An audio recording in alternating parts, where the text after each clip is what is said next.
It is now 6:30 and when we come to order, and appreciate everyone being here. Thank you.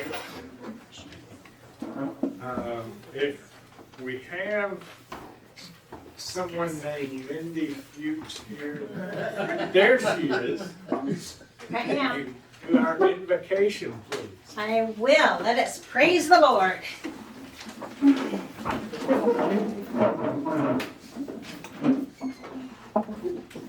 Heavenly Father, we glorify you and thank you for your continuous mercy. We know that your faithfulness is everlasting and pray that we always be faithful to you. Help us see the truth about what is happening in this world. Please give us wisdom and courage to do your will in bringing about peace and prosperity.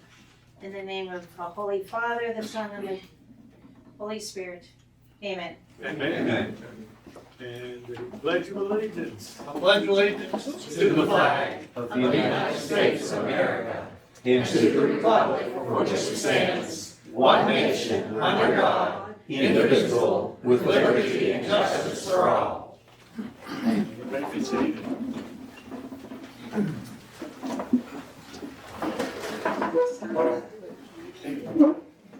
We have a club treasurer who is stuck in Charleston at the moment. They are still hashing out the items in the budget. And so she is there. Stop the clock. I know. But our balance in the checking account at this point is $8,624.54. There's no reference to expenditures. There may be some, but they're not on this phone screen. And apparently, I'm thinking this is the scholarship balance is $17,225, including a $2,500 contribution made this week. Very nice. So there will be a block party. On our way to the cruise. Now, it's gonna have to be approved by the membership, so just remember that.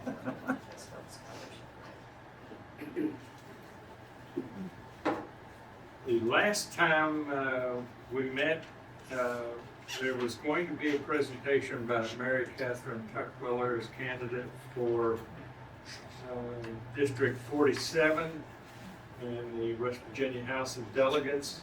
She's a candidate in the primary election, and she was invited to be here. I'm here. Is she in fact here? Yes, she is. Okay. And your opponent, Ray Canterbury, is still stuck in Charleston. I saw they voted at 6:07 p.m. on the budget, so there's no way he could make it here, and I'm glad he was able to cast his vote. That's what he's there for. Yes.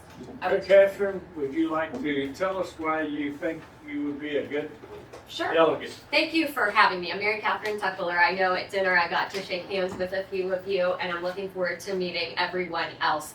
When you have someone new who is running for election, I understand that the first natural question is, who is this person? Where did she come from? Does she know anything about politics? And why is she running and running now? So let me introduce myself, tell you a little bit about me and why I want to serve you. And I recognize some of you are in the 46th district, but I'd still like to share. I grew up in a small town in Virginia that is very similar to Lewisburg, West Virginia. Shenandoah County, it's a rural agricultural area. I went to a small high school with 450 people. I was an FFA girl. I was president of my FFA chapter. I have my state degree, went on to college and studied English. I taught for 4 years. 1 year in a 1 year in a private Christian school and 3 years in a public school, 8th grade English. So I have worked in 2 different educational settings. After that, I went on to WVU, to the College of Law, and since then, I have lived and practiced in West Virginia. So I'm celebrating my 18th year as West Virginian. My husband and I met in 2013, and he is a proud lifetime resident of Greenbrier County. I was sharing with some of my new friends at dinner. I was told when I arrived here that you can't say you're from here until the person you met when you got here has died. So I will not say I am from here, maybe in a few years, but I laughed when I heard it too. But my husband is from here and we are from here. We are raising our family. We have 2 children. Our son Watts is 4. It's a good name. There's some other Watts in the family, and our daughter Marin is 2. I spend a lot of my time volunteering in the community, and I practice education law. I spent 7 years working for the State Department of Education and the State Board of Education in Charleston, wrote legislation, testified before committees, worked as a liaison back and forth. Therefore, I understand the budget and I understand the issue of education that is in front of all of us and at the forefront of our minds. That's something I'll talk a little bit about. So that's who I am. Now, why am I running and why am I running now? And we like elephants, don't get me wrong. We think elephants are great, but I'm gonna address the elephant in the room. Why am I running against an incumbent? I don't consider myself running against an incumbent. I'm running to represent you because I think I have ideas that can move West Virginia forward, and I think now is the time to serve. I respect the hard work of every individual, all 100 of them in the legislature. They are showing up for their constituents. Delegate Canterbury shouldn't be here tonight. We need him in Charleston voting to represent our interests. So please know, this is not about that. I'm gonna be here for the next 45, 50 years, I hope. The Tuckwillers have good genes, so it looks like time is on my side. I'm raising my children here in our family home that 7 generations have lived in. I want my children to stay here. And how can they do that if I don't play a role? So let me tell you some of the things that are important to me and what I stand for. And then what's most important is I want to hear from you and listen to what you need and what you want out of your representative. I do care deeply about education, not only for our parents, but our grandfamilies that are raising children, that are responsible for the young people they didn't think they were going to be. I think parents, along with our faith journey, raising children, choosing the right education path for them is the most important decision you make. I want strong public schools. We have 13 of the county schools in the Western District. If we don't support those schools, if we don't have accountability, if we don't back our teachers and expect high standards, where will our children learn? We have phenomenal private and religious school options here. And I want those to be available to parents, and I want parents who want to homeschool their children to have that choice too. I will fight for educational freedom because we know best what our children need. And what works for my child might not work for someone else's, and I want them to have that access. Another thing I care about is jobs. And that goes with career technical education and preparing people for the workforce. I think for far too long, we have been focused only on college and we haven't looked at skilled trades and giving people the opportunity to learn how to do something meaningful that they are good at, that can build them a life of value. And I looked today because I wanted to come in here and tell you, I love the CTE programs at Greenbrier West, and this is not a dig on them, but when I clicked the button, it took me to a vacant page in Charleston that didn't tell me anything about what we offer. I'd like to know if the kids can learn HVAC. I'd like to know if adults can learn to weld. I think we need more plumbers. I want to advocate for our working citizens. That is important to me. Another thing that is important is rural health care.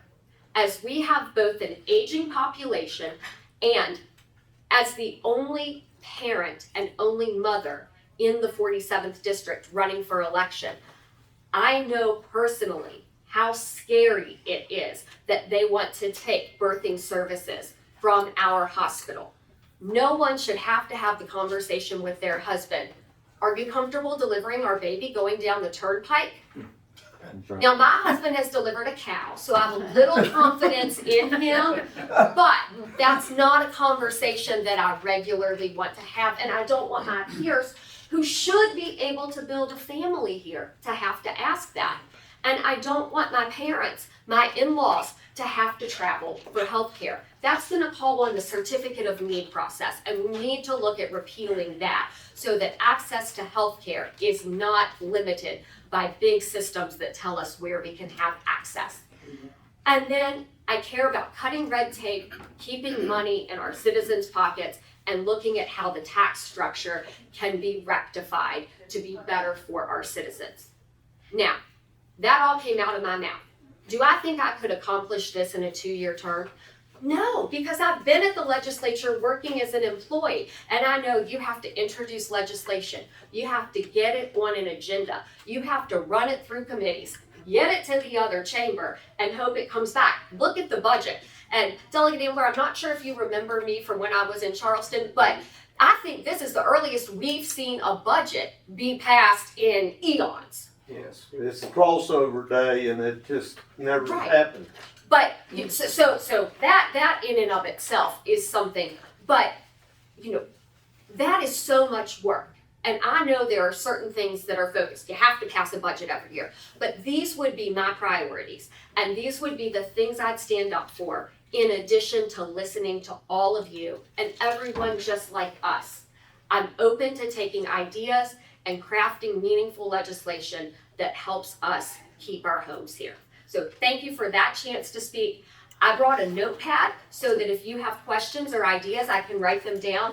And I had not officially joined the club, so I'd like to increase the balance by $20 and officially register tonight, please. Thank you. Thank you. So thank you for the chance to speak. Can I answer any questions? Yeah, Yes, sir.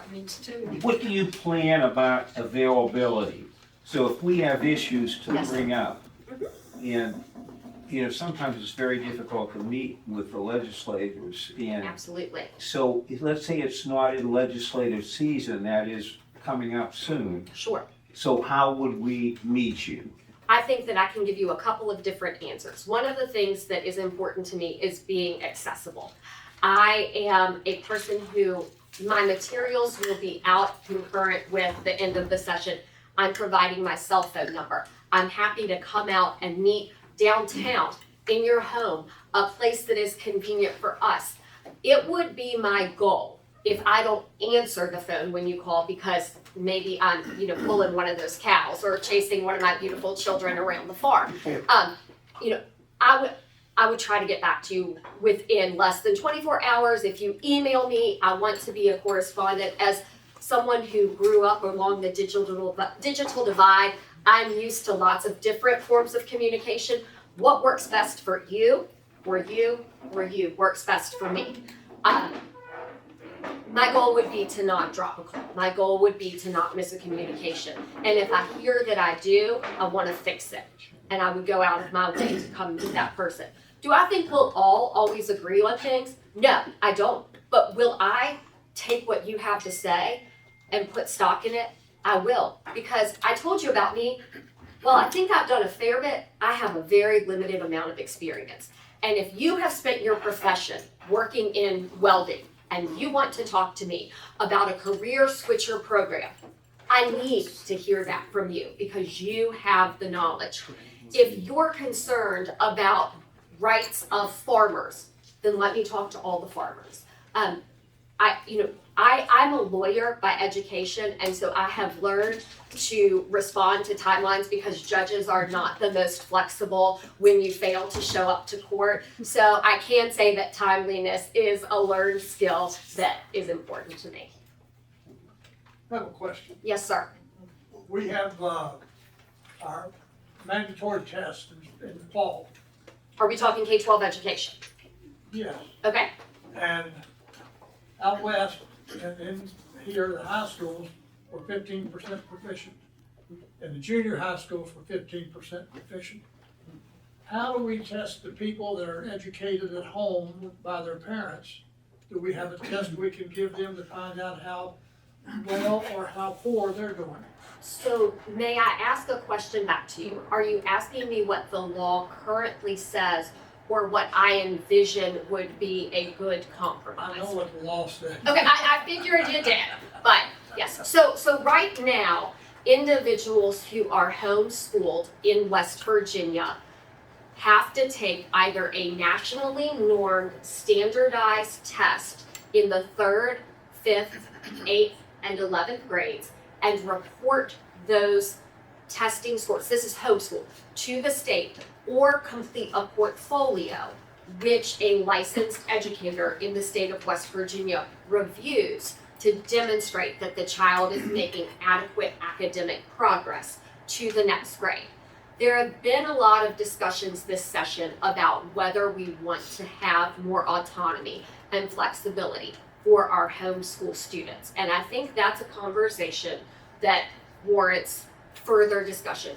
But what I'd like to see is that there is a general conversation about accountability for all of our children so that we are sure that they are progressing in a way that when they get to 12th grade, they can make that transition, whether it be to the military, whether it be to a skilled trade, or going to post-secondary education with a background and a foundation that sets them on a course for life.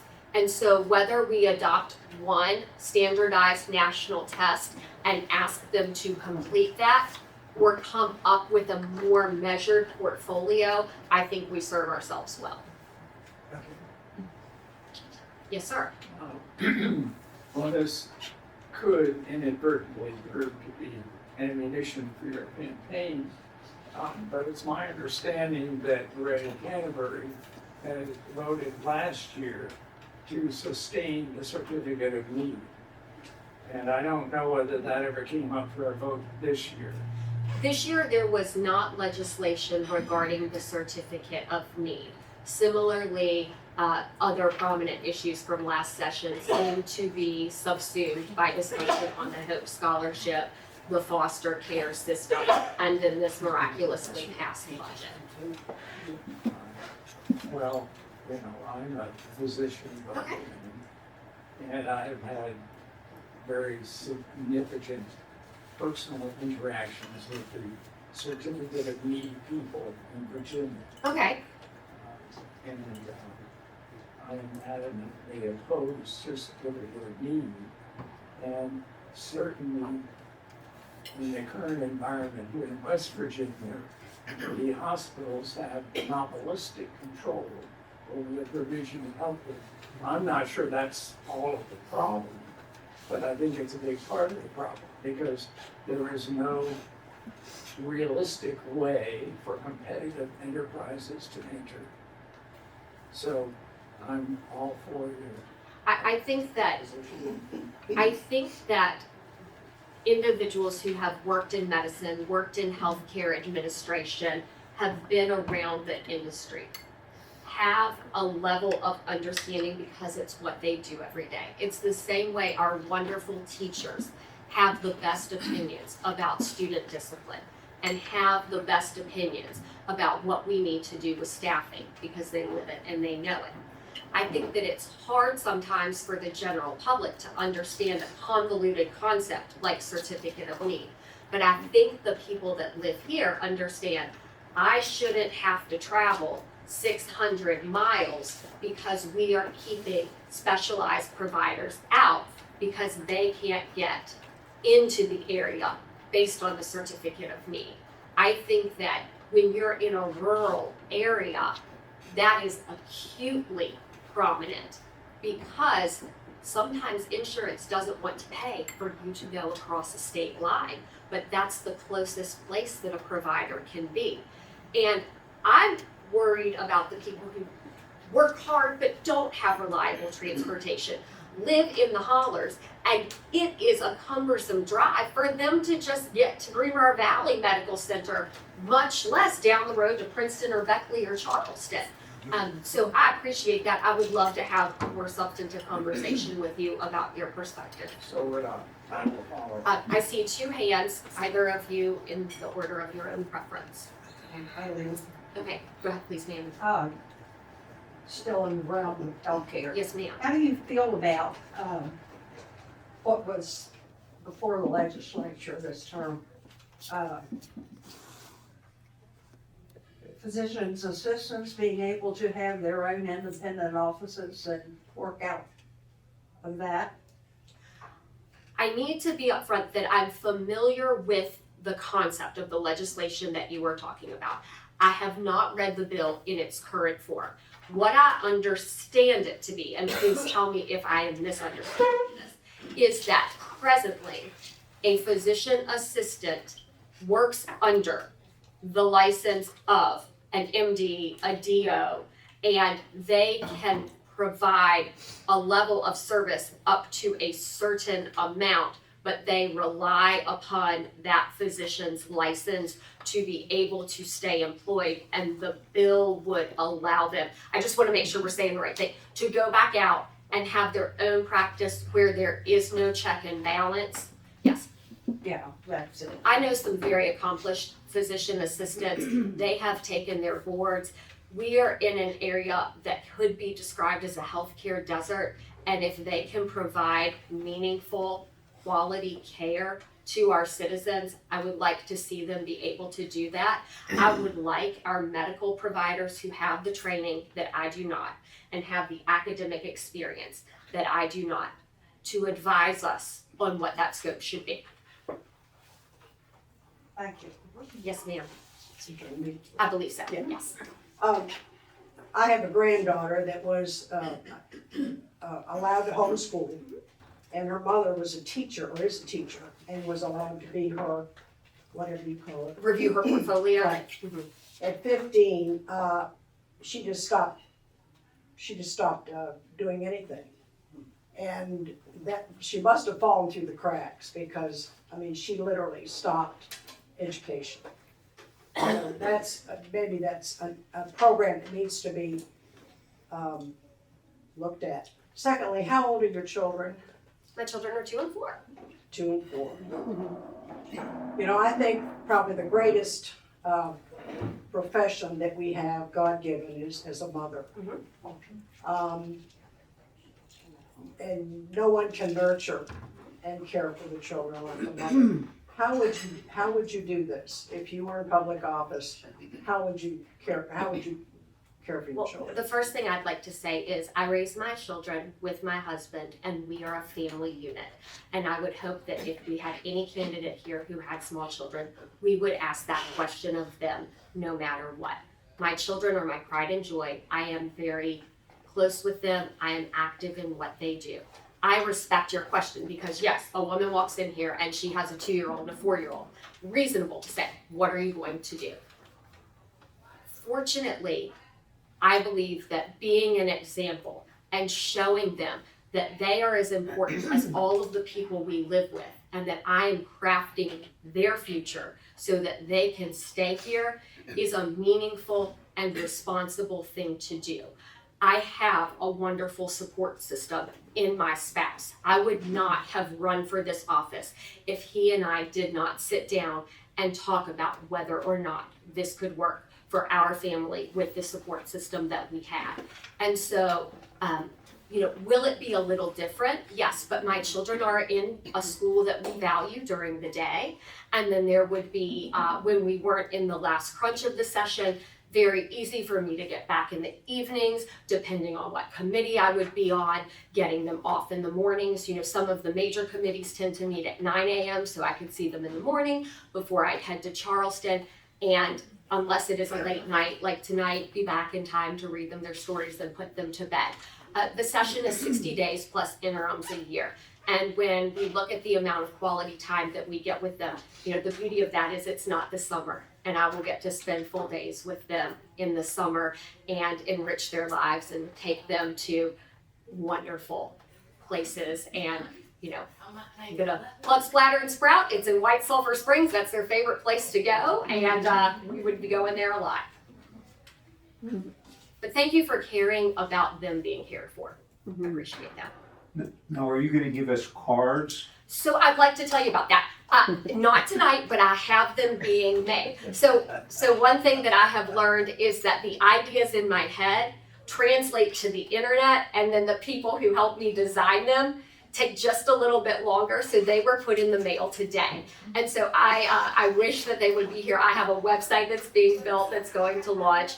I'll have my cards. I'm glad to give you my contact information out loud right here, right now. If you'd like to write it down, I'll write it down for you and tell you what my website will be. We've got the domain. It's just gotta load.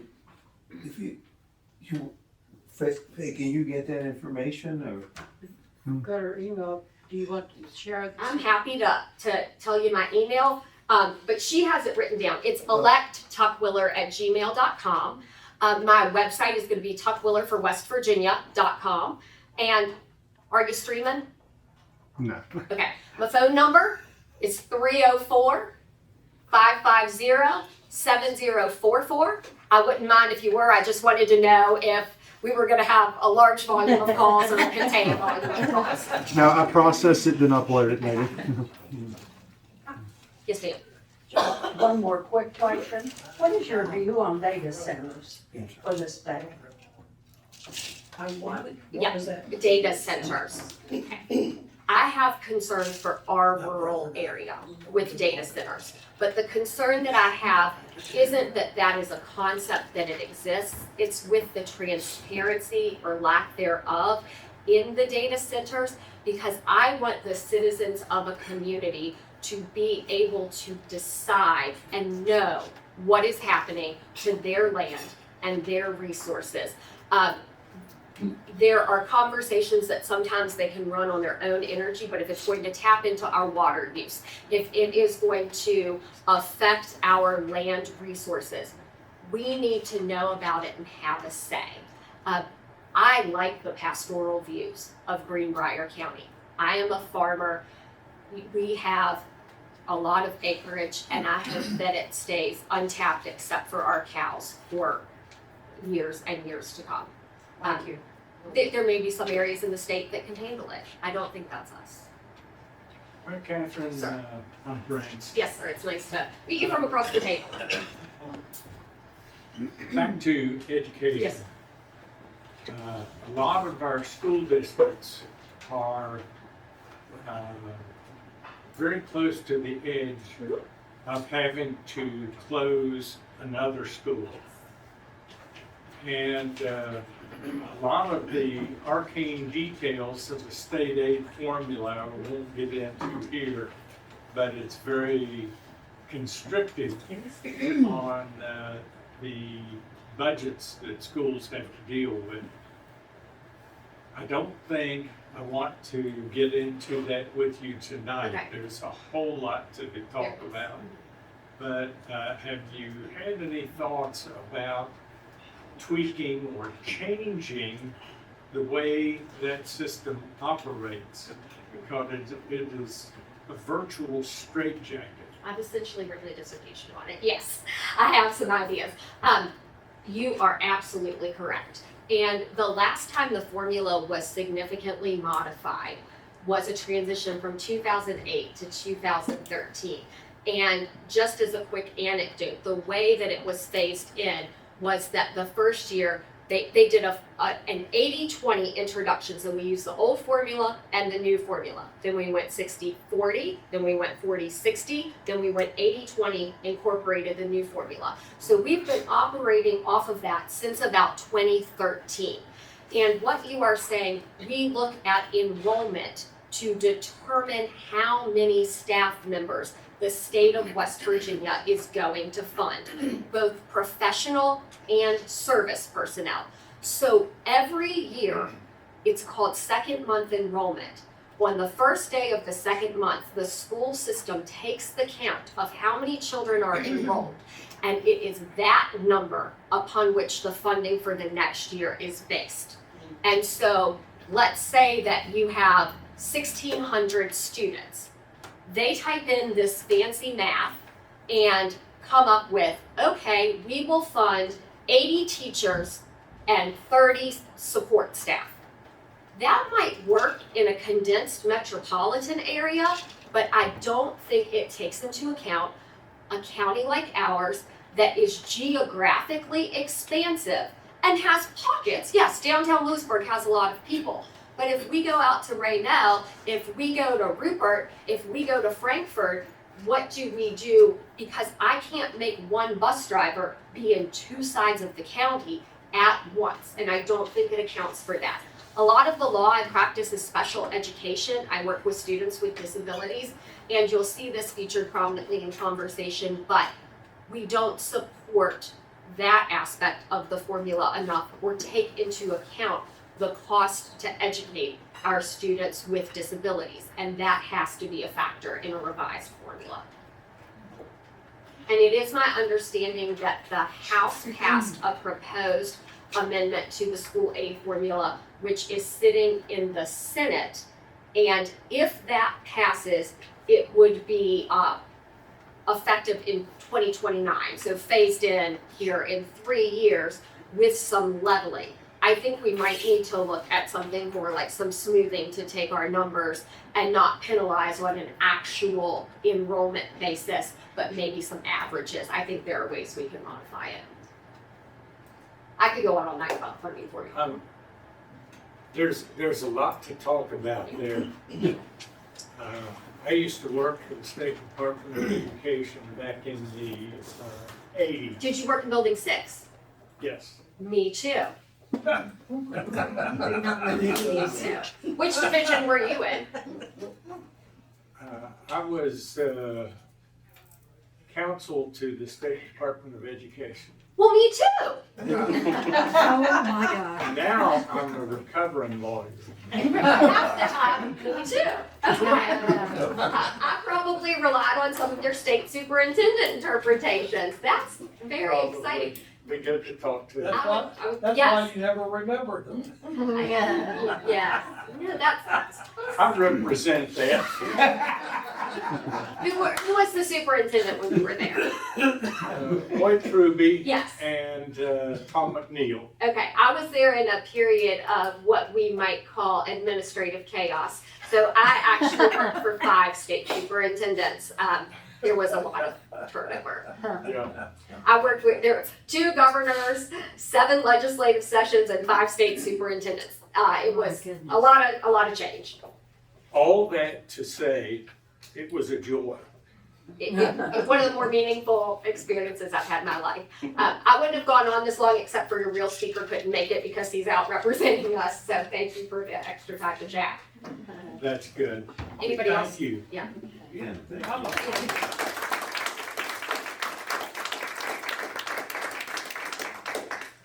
Now, is there a person by the name of Jonathan Comer here? Right You here. spoke last time. Yes.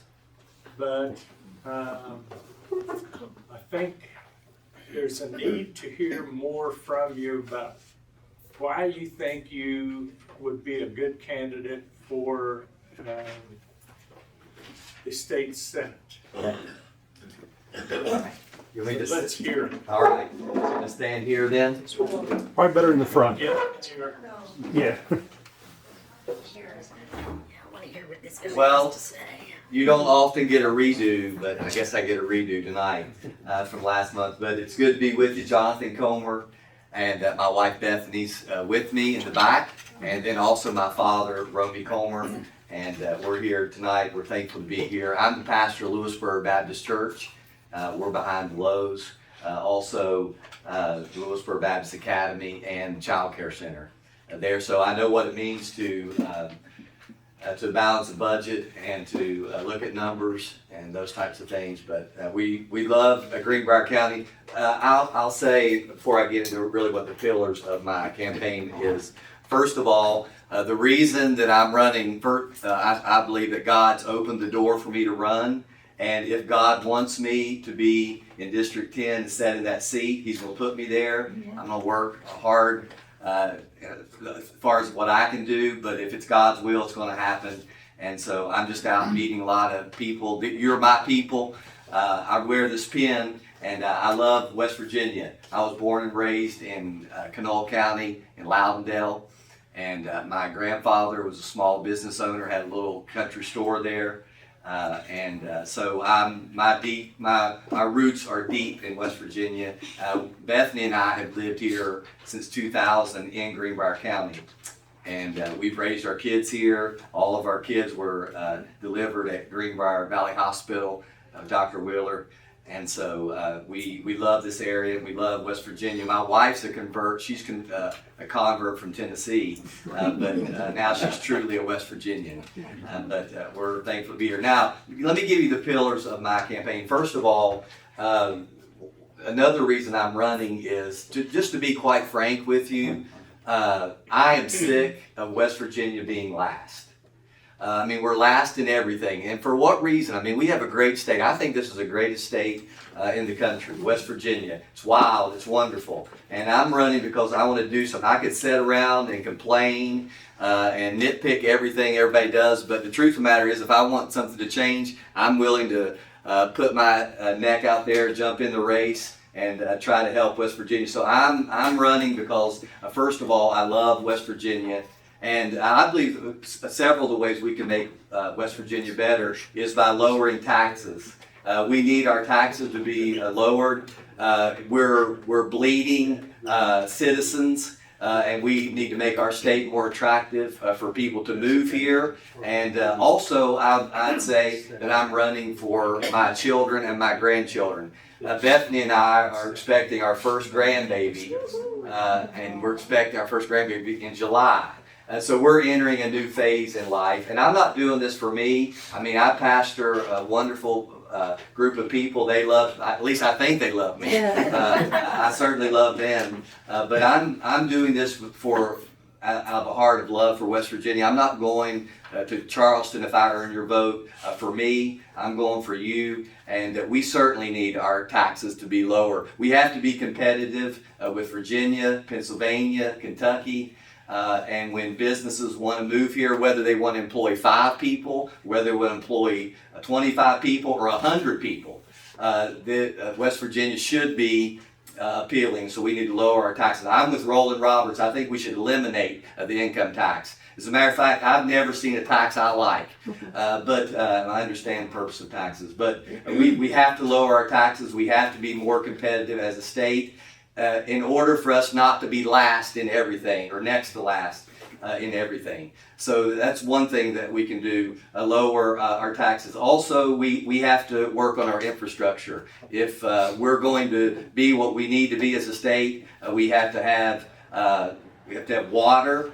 We have to have expanded sewer. I know there's a bill right now in the House to expand sewer. And to help the state. I hope the House gets that out and to the Senate and to the governor's desk.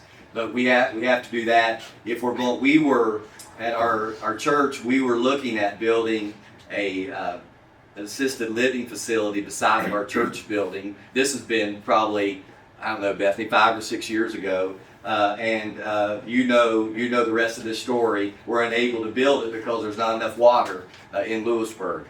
And it was the project. We did the study. We paid thousands of dollars. There's definitely a need right now. I'm talking about in Lewisburg. I'm familiar with Lewisburg for 60 beds, but we're unable to do it because of water. And so we have to work on our infrastructure. We have to lower our taxes, and then we need jobs, better jobs. I think about our economy. First, it's abstraction. And that would be coal and natural gas. Think about this winter, this frigid winter we've had. If it wasn't for coal, if it wasn't for natural gas, we'd literally freeze to death. So thank God. West Virginia, of course, is the state, the second producer of coal in the United States. And so we ought to, as I heard Donald Trump say just a few days ago, we ought to drill, baby, drill, and we ought to open that up. West Virginia, I have a deep place in my heart for coal mining. My great-grandfather died in the coal mines.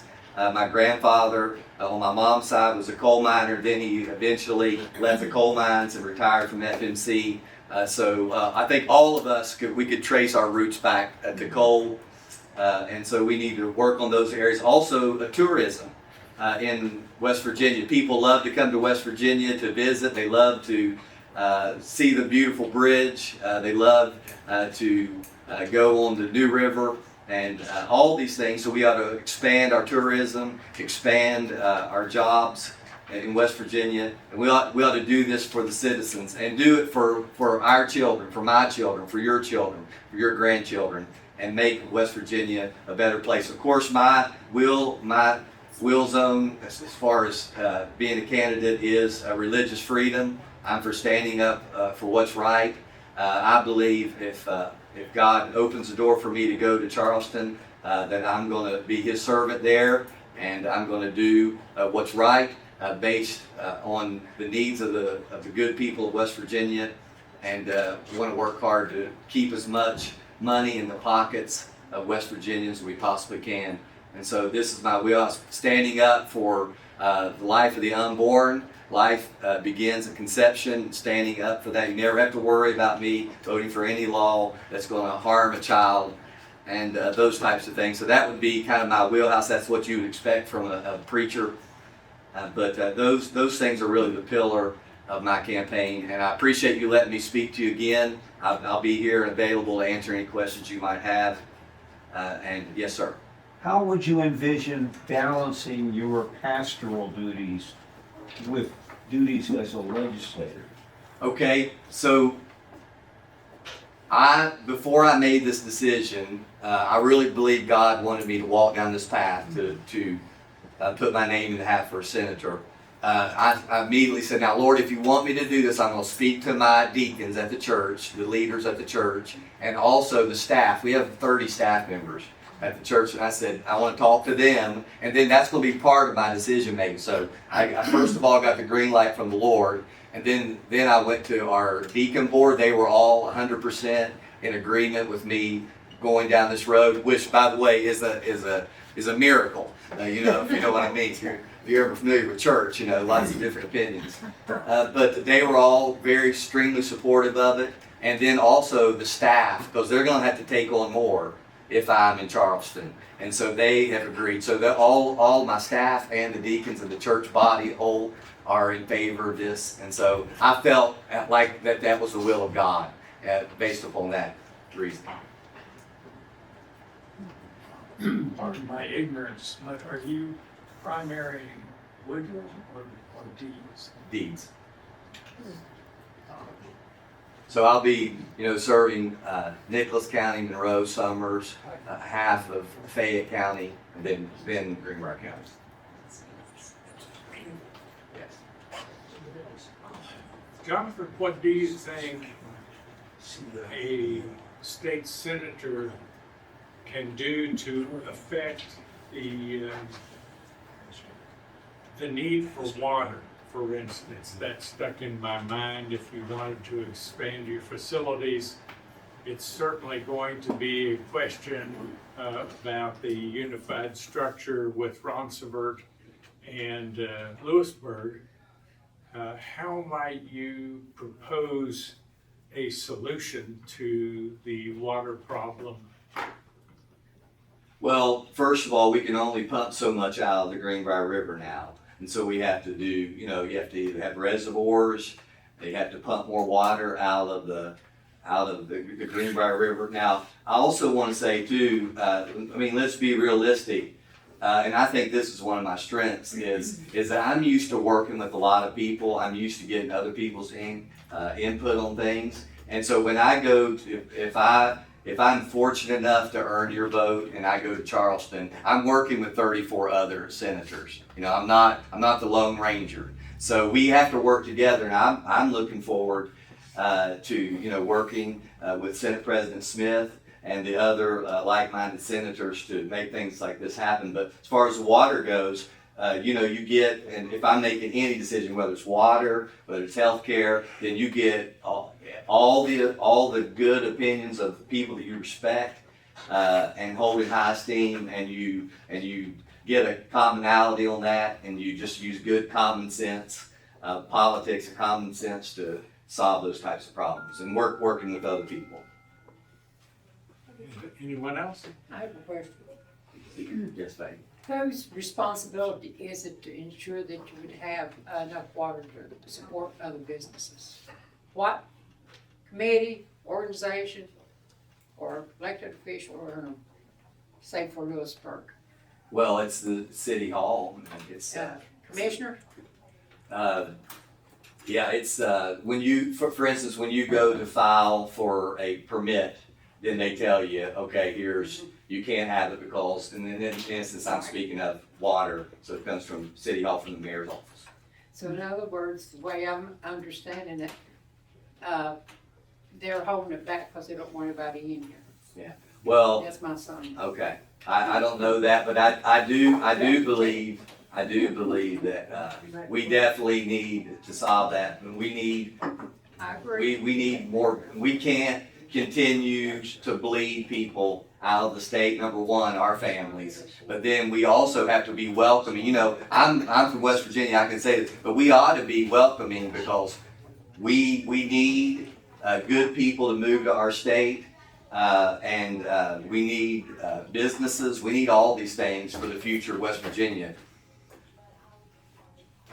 There was some thought several years ago, to bring, water in from, Stan Black Church. Have you ever heard of that one?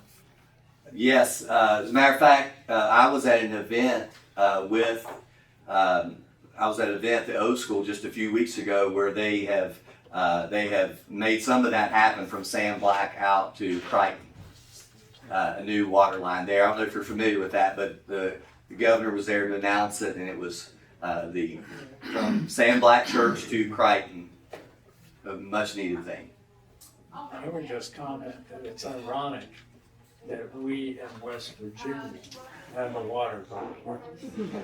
And my daughter lives in a southern desert in southeastern California. They have a water problem. Okay, they get an annual rainfall comparable to one thunderstorm here. So the problem here isn't a water problem. It's a water management problem. That's right. And it may entail storing the water in some format, either a tower or a reservoir, or one or more reservoirs. And it's easy enough to put a reservoir in any one of our hollers. Yeah. The problem is solved. The problem is in Charleston. Yeah. I've been on mission trips all over the world, and everybody in West Virginia should have water, internet. I mean, these are things that are non-negotiable. I mean, we should make that possible for everyone. Everybody saw the 60 Minutes of our friends south of us, and it's sad to see all this. So we definitely need to work on this, and that's one of the reasons I'd be going for those types of things. I'm totally ignorant on this entire subject, so this may be a really stupid question, but why, is there enough water, number one? I think you just answered that. And number two, why would it benefit any governmental, at any level, to keep it from the public? What do they gain? Well, I can't judge motives, but the truth of the matter is we do need growth in Lewisburg. We do need businesses. We do need this type of climate. So to answer your question, I don't have the answer to that. But Now that needs to be figured out. What's the gate? What's stopping it? Well, I would suggest that Fay has one idea, which is probably applicable to some of the local people. Yeah. But the other, I think, is money. And there are people I know from my recent legislative encounters in Charleston, who when you mention we need money, they say it's no deal, it's dead on arrival. And it takes money to build a reservoir. Yes. And the plumbing necessary. And it takes money to build even a water tower. But yet you want to do away with the taxes. I'm sorry? I said, but yet you want to do away with the state taxes. Where are you gonna get the money from? Keep cutting out the state taxes. One balances the other. So So I think that's the principal objection. that's what my thoughts were. Can I add a comment? So I was at the zoning board meeting, which they're talking about doing the rezoning and stuff in Lewisburg and all that. I think it was Tuesday. They had that on the state fairgrounds. The evening meeting or the daytime meeting? The evening meeting, because you were at the evening meeting. So, You were. but I was there and I talked to one of the county officials, and I know about the water expansion project they're doing on the west end, which they're bringing through sand black and stuff, because I reported on that. And I was talking to one of the county officials, and it seems like the problem with Wolfsburg City Water is the city of Wolfsburg doesn't want to expand out because they don't want to risk losing business in downtown Wolfsburg, which seems like always seems to be the problem. It's always a story. Yes. So the water expansion project, they're bringing it to the turkey farm in Asbury, but it sounds like the county wants to continue that water expansion project all the way across the mountain to supply the west side of Wolfsburg with water so they can develop that, because the city of Wolfsburg will not allow them to expand the water. So bringing the water in from all the way on the west end of Greenbrier County, out in Rupert and stuff, all the way to Wolfsburg, just to supply business. It sounds like what the county's trying to do, Right. which is crazy to run water that far. Have you thought about running for mayor of Lewisburg? No, but I can remember Mayor Manchester when we were getting our permitting for our church. They were saying there is no traffic problem in Lewisburg. I mean, they'd say that over and over. There is no traffic problem. And literally, I think one of the local country stations, there's actually all the traffic in Lewisburg. I told the mayor, you ought to listen to the radio. They're already, making sly comments about Lewisburg, but directing traffic, bypass, that type of thing around Lewisburg. But yes, it's a small-minded, and by the way, if we want West Virginia to grow, and I think we all do, we want a better West Virginia, we can't be small-minded. We have to think outside the box. And we have a wonderful state, and it has wonderful resources, but right now, it seems like they're just untapped, and there could be so much more, and that's really why I'm in the race. Until you have a change in regime and leadership, it's not going to happen. Any further questions? Thank you.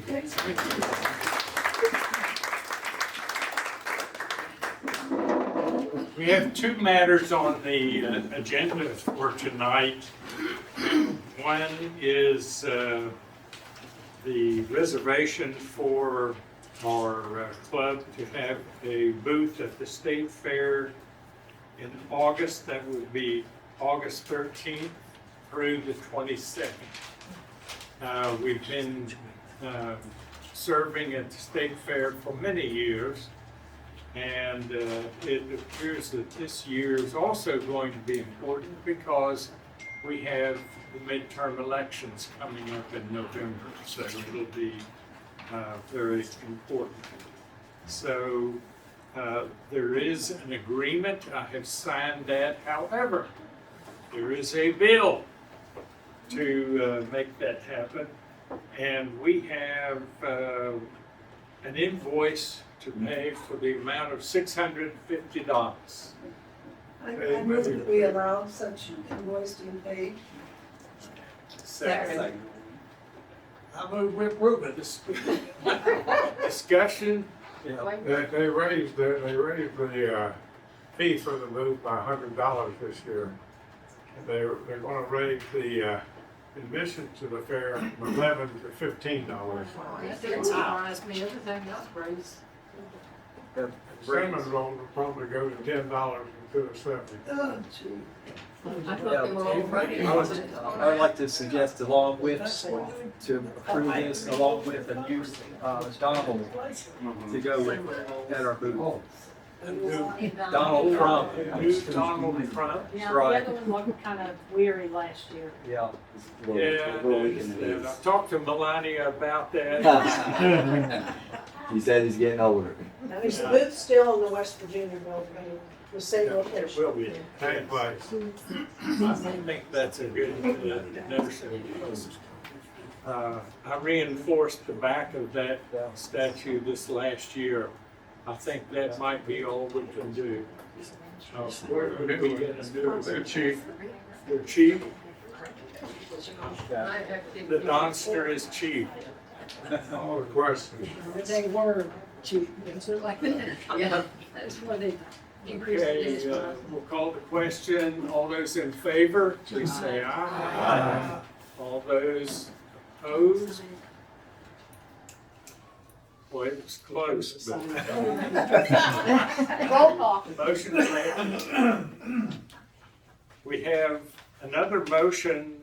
We've been contacted by Todd Longenecker to approve a booth for October 2nd and 3rd, where the off-grid living expo at the State Fair will be conducted. Faye actually has experience with that, do you not? Well, I hadn't set up at that particular one because I was leaving that, but I have been to it. And it's more family orientated event.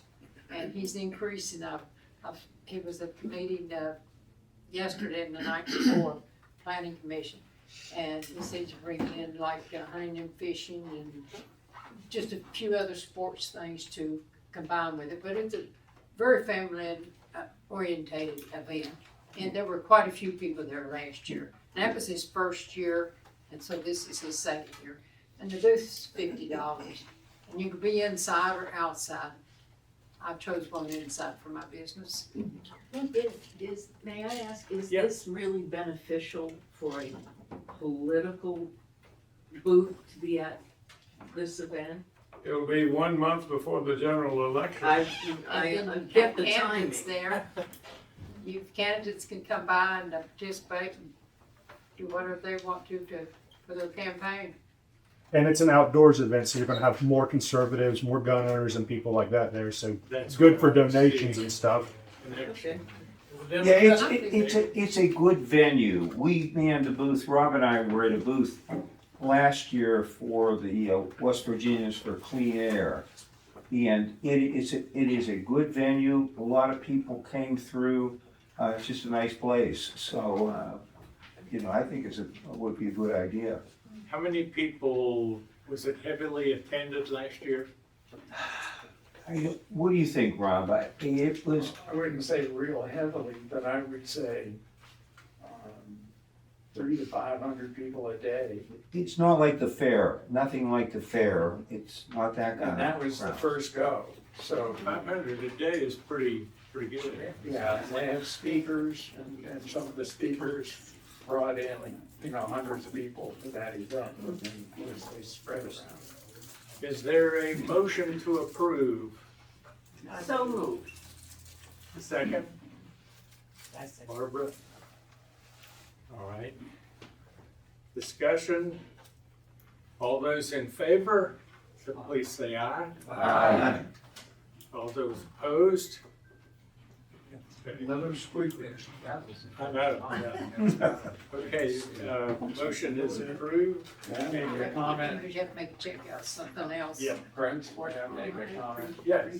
All right, I'm not sure, Doug, that your number for the booth is correct. I think he was raising the booth cost this year. No, he sent it to me. Oh, okay, thank you. I apologize. He's just having it 2 days. That's fine. But yes, and I talked to him. He just sent this to me. Brent, the motion that just passed, was it the motion to consider having it or that we were going to do it? Approve it and to pay, how much is the? $50 $50. for 2 Okay, days. so the motion wasn't to consider as was on the, here, we were actually approving to do it. Right. Yes. Okay, all right, just want to make sure that I understood. Thank you for that clarification. Yeah. All Miss right. something, I guess. Now, Rob, did you have a comment Oh, about? yeah, well, I know there was some testing on We the, need to vote on that. I'm tired with mine. We did. Yes, because Barbara seconded it. All right. I have a comment.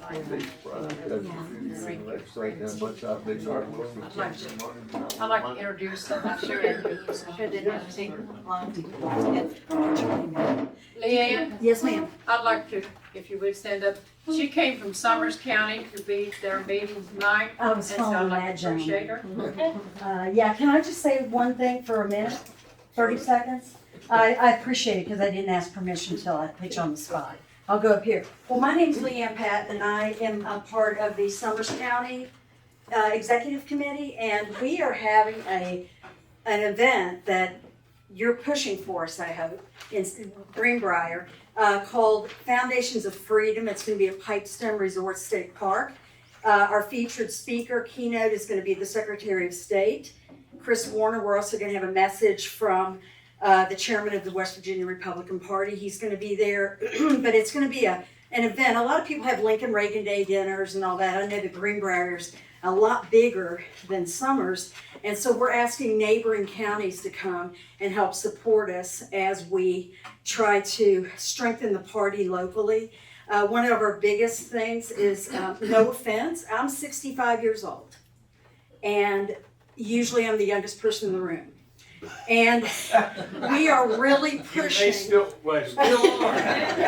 We are really pushing that we get a lot of young people there. So we're in our fundraising, we're trying to get people to sponsor young people. I've contacted Concord University, West Virginia Tech in Beckley, probably the School of Osteopathic Medicine here. My niece is an alumni, is a doctor now. And we're just trying to get younger people there. We want them to be educated. We want them all to be VIPs and get to meet Secretary Warner and others. We have people will already be there. Our county commissioners will already be there. The people who represent us in the House of Delegates. Vince Deeds will be there, and I believe now you're going to be there. And it's a great way to meet people that you are also going to vote for. But one real fun thing, and I know I said it'd take a minute, and you don't know me. A minute's longer than a minute.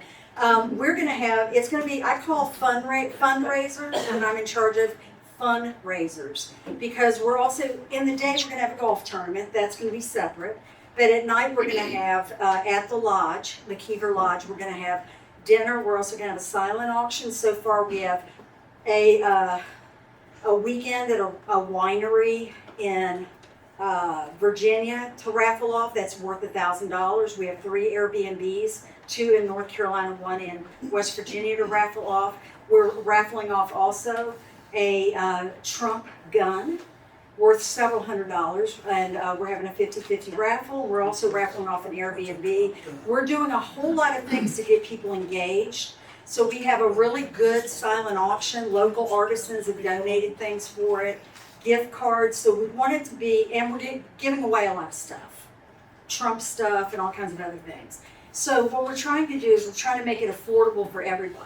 So instead of charging the standard rate of $150 a person, our cheapest ticket is $50. And that's going to break us even. But of course, we're also going to have, the typical sponsor a table for $1,500 and all that. We also have a program. And, we're selling spots in the program. And so even if, let's say, your club wanted to buy a spot in the program saying, come to our club, we don't have one in Summers County. We don't have a Republican club. You could advertise your club. So the sky's the limit. I've got a whole bunch of these. And this is the whole thing, what we're doing. And we're just really hoping to get a lot of people, especially a lot of young people. So I've got a bunch of these. I'll just set them right here if you grab them. I could also lay my card there because there is a link to do it. And if you don't like to use can I look at that again? Yes. If you don't know how to, I'm not insulting anybody, I did a couple of years ago, or you don't do the QR code, I can give you my card and then I can email you the link as to how to do it. I can also take checks. So that's that. So here you go. And I'll lay the rest of them here. And I really would love for y'all to come and just enjoy an evening at Pipestone and support the folks in Summers County. What are the dates? What is the date of it? Oh, I'm sorry. Hello. Yeah. It's Saturday, April the That 18th. supplements my question. Yeah. When, where, and how much?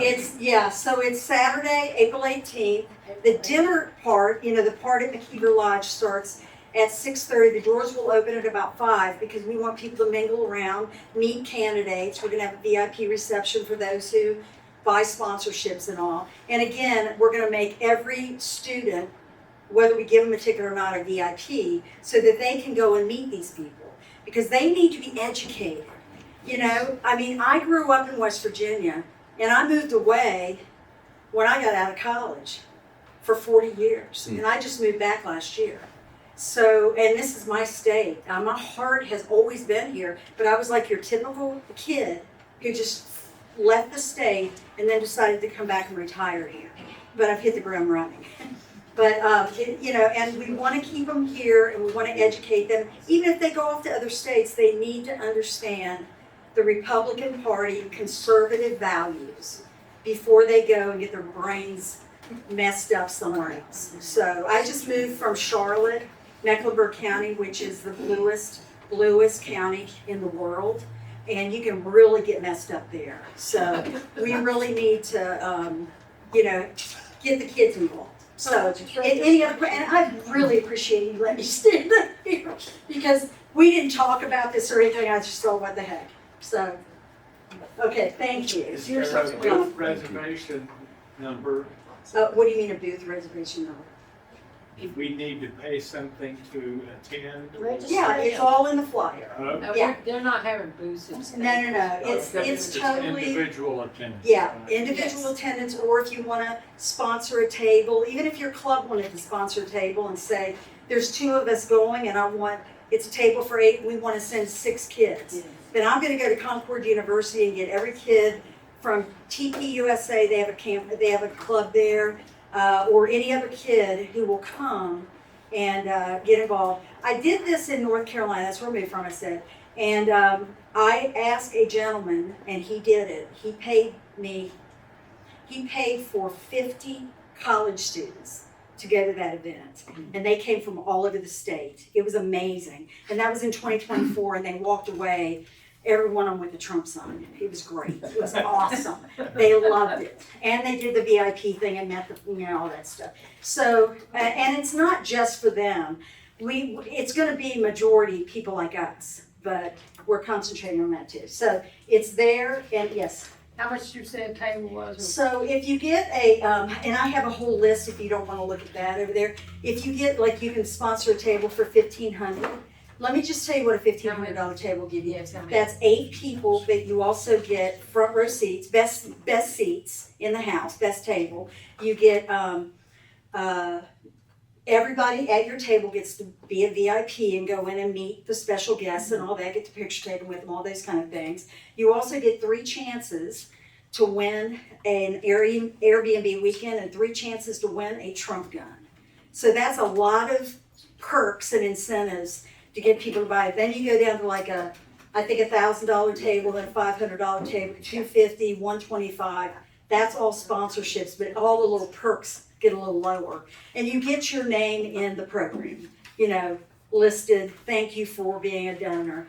And then lastly, just general admissions, $50, and that's really gonna break us even, pretty much, So anyway, but I'll have all these flyers here. I'll also stack up my cards because if you take the flyer home and you go, I just don't want to use that QR code, I can give you help you in any way you can. And I'm really quick at responding to emails and texts. So, all right, thank you for your time. Thank you.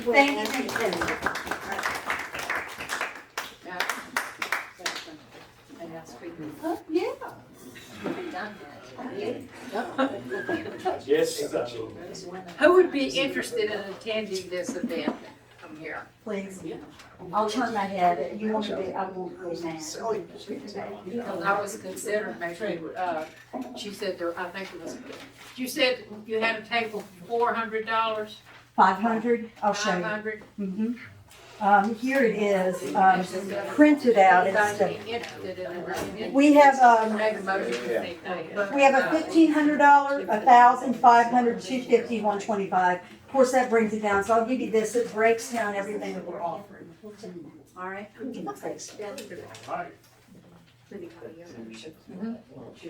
That was very kind of them.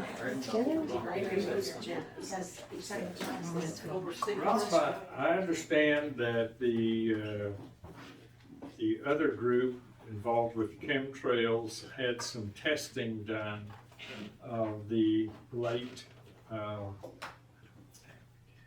don't know what you call it, icebergs, or there was a sheet of ice. Do you know what the testing results showed on that? Well, let me stand up and give you a little summary, very short summary. Unlike Leanne. Sorry, it's just in my nature. 30 seconds, right? 30 seconds, put me on the clock. Well, to specifically answer that question, you all know that I represent West Virginians for Clean Air. We have sponsored and managed to get submitted a bill in both the House and the Senate to stop the geoengineering that's going on in our atmosphere. Both of those bills failed to get out of committee in this session. Nevertheless, in pursuing our objective, we did take some samples of the local ice flow and send it off to a laboratory for metals and other impurity testing. We got the results back, which did show the presence of toxic heavy metals in very small quantities. Now, anything above 0, in my opinion, is significant, but we are reaching out currently to people who do these tests regularly in other parts of the country to get shall we say, an expert opinion or interpretation of those results. So while we might be alarmed at 500 parts per million of aluminum, what we're really getting is maybe 50 parts per billion of aluminum.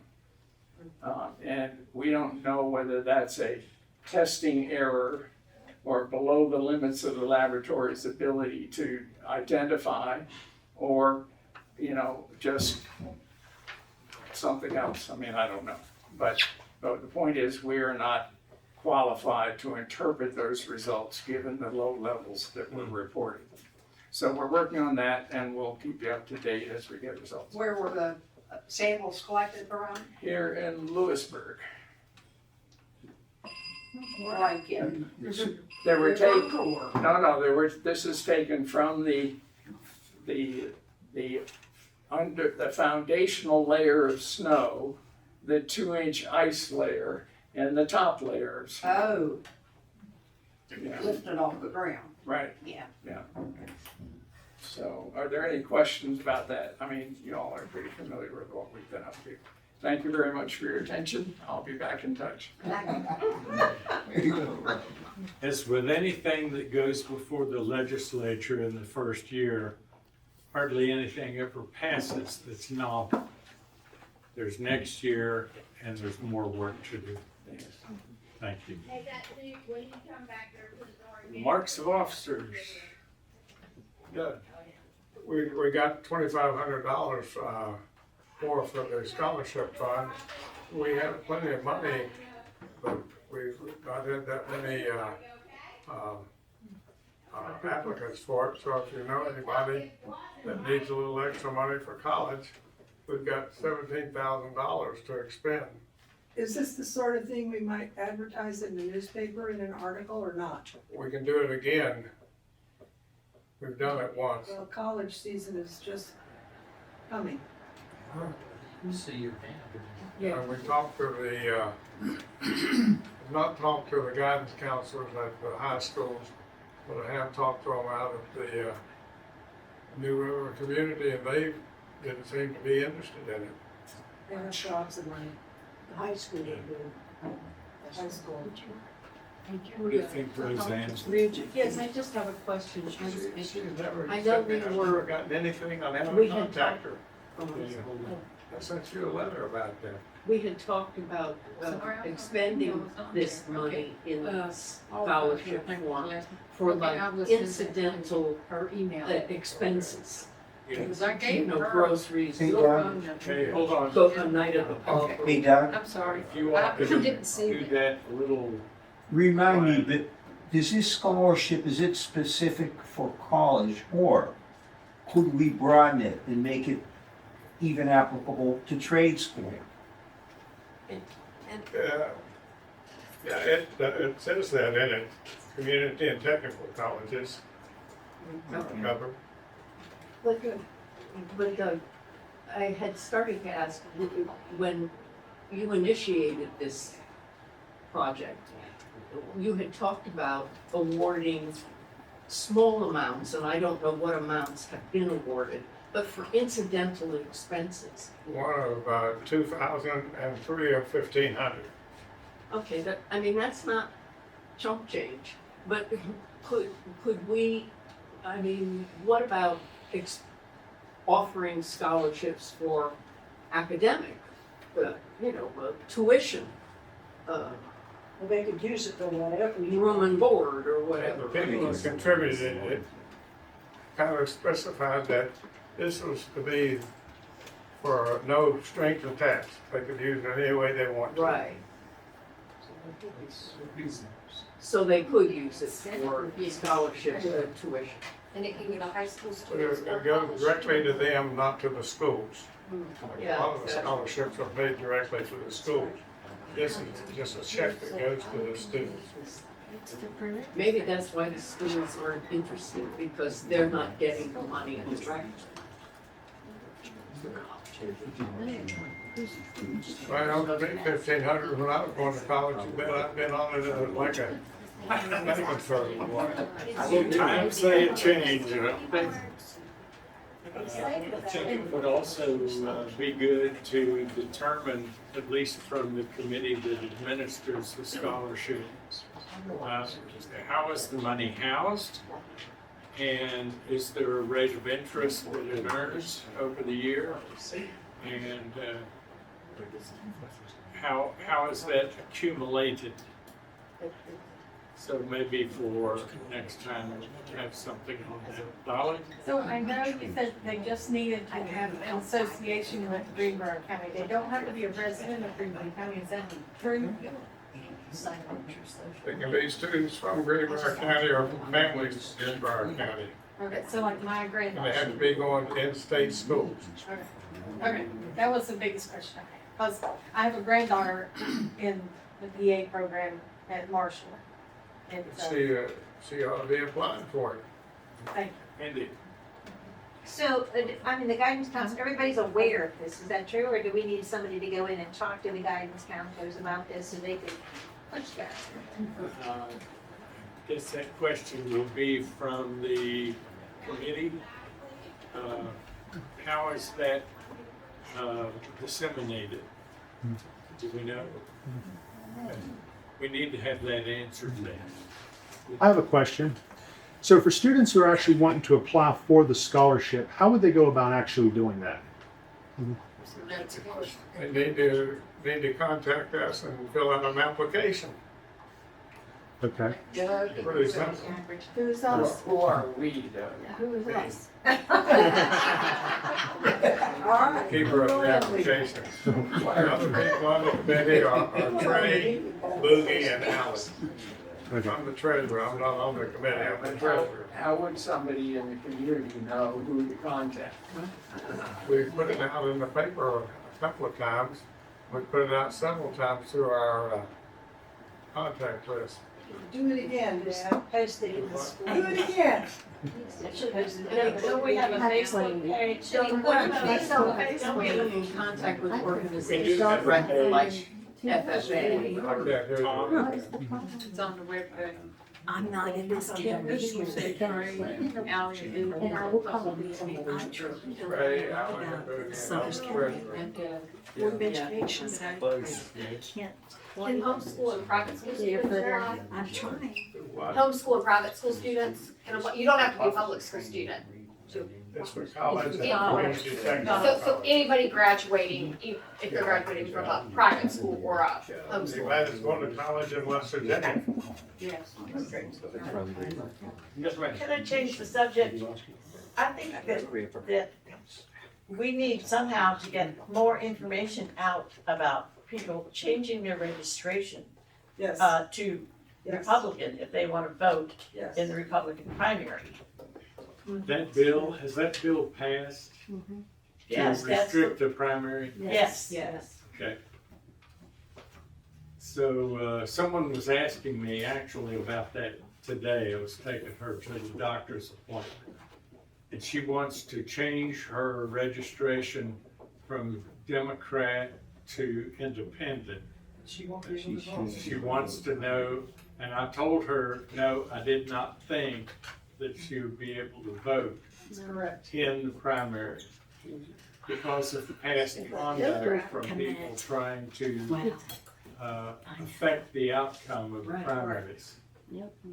But independents can't vote. If you want to vote in a Republican primary, you have to be a registered Republican, period. Independents can vote in the Democrat. Yes, they can. They can vote in the independents can vote in the Democrat, Yes. Yes, they can. not in the Republican. At any rate, you have to ask the clerk. Because it's such a red Yes, state. they have to raise their Democrats know they think. So Yeah, it had nothing to do with sheep's You clothing. have to have that. Hey, hey! You have to change your registration by April the 21st. Right.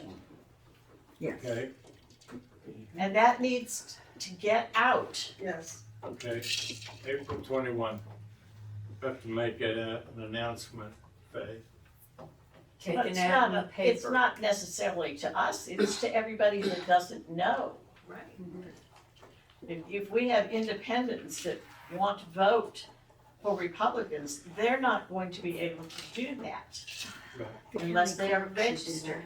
So it's the independents we need to reach. Can we deputize someone who's wearing a hat over there to write an article for the paper about that? Would On that that be, very subject? Oh, Yes. it's done, yeah, it's done. I second that motion. That's you there.